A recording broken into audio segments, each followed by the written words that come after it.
Oke, bayangkan bagaimana Kawaki yang sangat ingin melindungi Hokage ke-7 itu sebagai orang yang paling dihormati sekarang ini, di masa depan nanti ia menjadi sosok villain besar ancaman dunia shinobi. Apa yang terjadi dengan Kawaki? Nah, bagaimana dia bisa malah menjadi jahat dan terhasut pikirannya?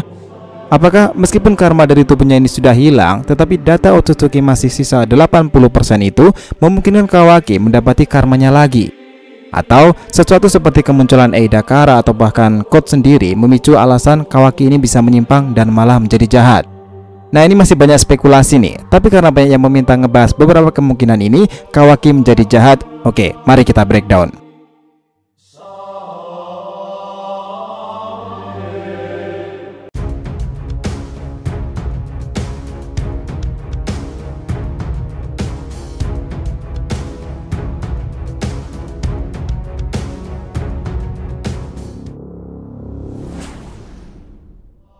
Hai guys, welcome back to the RTV channel. Nah, kali ini kita akan membahas mengenai alasan dan kemungkinan penyebab Kawaki ini bisa menjadi villain besar di masa depan nanti dan menjadi menyimpang. Oke, biar nggak salah persepsi, silahkan simak sampai akhir ya. Nah, disclaimer on ya di video kali ini. Ada pertanyaan gini, Bang, kenapa Kawaki ini bisa malah menjadi jahat di masa depan nanti? Kenapa pula dalam episode 0 dahulu di pembukaan cerita Boruto Kawaki memiliki karmanya lagi? Ini menjadi semakin menarik dan sekaligus membingungkan nih. Saat ini semua orang pasti juga tahu jika baca dalam chapternya itu jika Kawaki ini sudah tidak memiliki karmanya lagi. Nah, seorang Otsutsuki itu gagal menanamkan karmanya lagi karena Kawaki mengelabuinya menggunakan Kage Bunshin ketika proses tersebut. Nah, yang menarik, meskipun begitu, tubuh Kawaki ini ternyata masih memiliki data 80% jiwa dari Otsutsuki. Nah, ada yang ingat nggak perkataan Jigen dalam siluetnya dahulu? Dua bocah yang dimaksud adalah Kawaki serta Boruto. Jigen berkata seperti ini, "Ini menakjubkan. Kawaki dan Boruto, dua orang pemilik karma dan wadah itu bisa menjadi seorang Otsutsuki terkuat."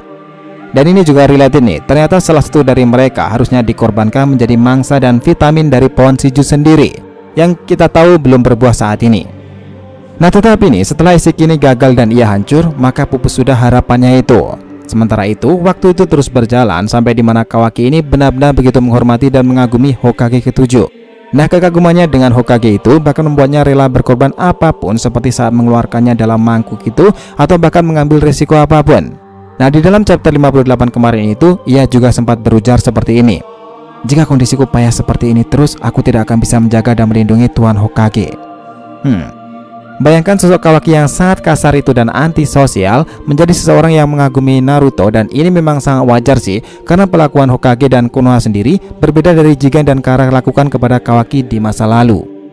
Nah, kita masuk ke permasalahan inti, kenapa Kawaki ini bisa menjadi jahat lagi? Nah, udah simpel seperti itu. Kenapa di masa depan ia bisa menjadi menyimpang?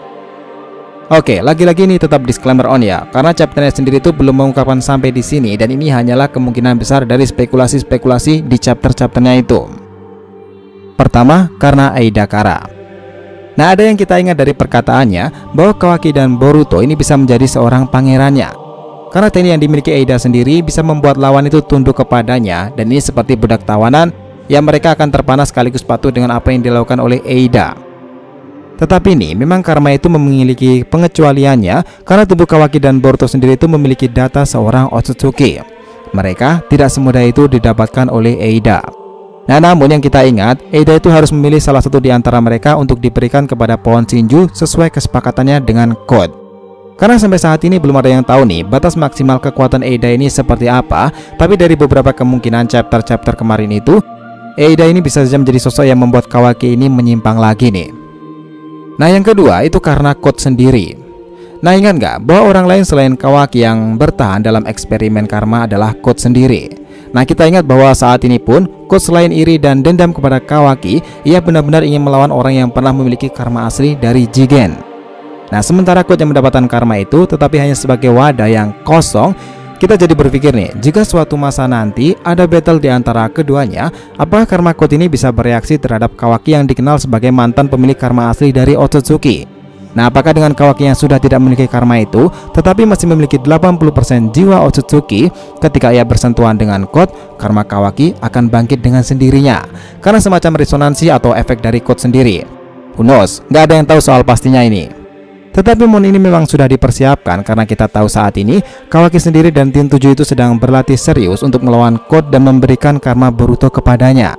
Dengan mereka tahu info jika Code juga memiliki karma, tetapi jiwanya itu kosong atau tidak ada, sesuatu yang di luar dugaan bisa saja terjadi nih. Oke, ketiga itu karena Amado. Nah, jika Eida dan Code sudah menjadi kemungkinan di awal, maka tidak aneh rasanya kalau memasukkan nama Amado.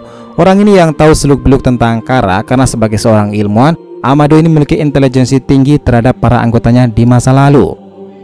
Nah, Eida sendiri adalah salah satu karya dari Amado, sementara Code sendiri itu mendapati limiter terhadap dirinya itu gara-gara Amado. Nah, orang ini tidak memiliki kekuatan powerful dari gaya dan geliatnya sekarang ini, ia hanya mengandalkan otak. Tapi terkadang hanya dengan kemampuan otak seseorang bisa mengalahkan pengguna otot. Nah, itu sangat real di dunia nyata. Nah, Amado yang tahu betul pula tentang Kawaki itu, ia dari awal juga menjadi penyebab kenapa Kawaki ini dijatuhkan ke dekat perbatasan Konoha sendiri. Dan kenapa pula ia juga lari ke Konoha meminta perlindungan, bahkan Kashinkoji partnernya saja juga terkejut karena hal itu. Ya, meskipun ia terlihat baik sampai di chapternya sekarang ini, tetapi seperti perkataan Darui seperti ini. Aku memang percaya Konoha dan kalian, tetapi tidak buat ilmuwan baru itu. Aku hanya khawatir Konoha dimanipulasi dari dalam. Dalam kasus besar ini sebagai salah satu rencananya untuk bisa masuk dan terlihat lebih baik di mata para shinobi Konoha sendiri. Perkataan Darui ini bisa saja benar, bisa saja salah nih. Tetapi sejauh ini Amado itu memang menjadi orang yang paling tahu betul soal keadaan Kawaki. Ya, meskipun Kawaki sendiri juga sangat membencinya tuh.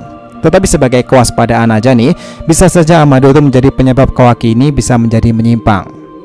Oke, yang keempat itu karena dirinya sendiri. Nah, melihat aksi dan tingkah Kawaki yang tidak sabaran terhadap apapun menjadikannya bisa cepat marah dan depresi jika sesuatu tidak berjalan dengan yang ia mau.